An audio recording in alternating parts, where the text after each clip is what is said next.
kabataan siya. Dito pala siya sa labas. Naglilinis siya ng bintana. Oh, ayun. Ayos eh. Tirada niya sa sa pang ano sa init oh.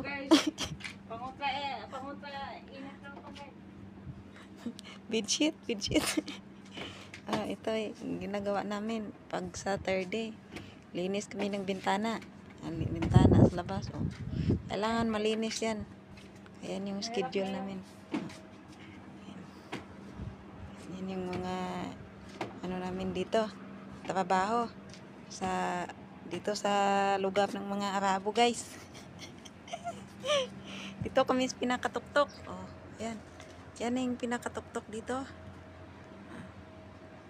Yan.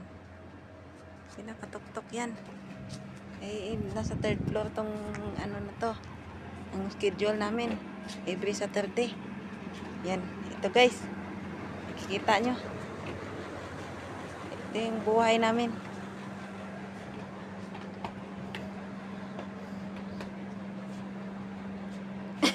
Mag-hi ka dyan, te. No! Basta kayo! Video man to, hindi man to live.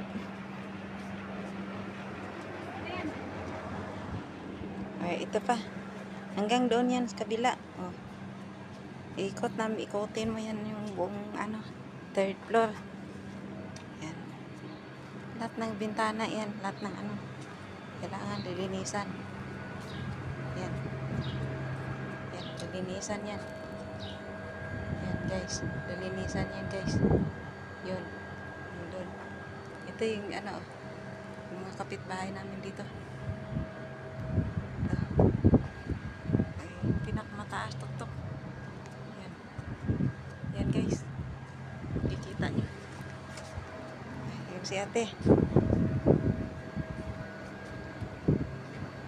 Siya yung nakatokas bintana.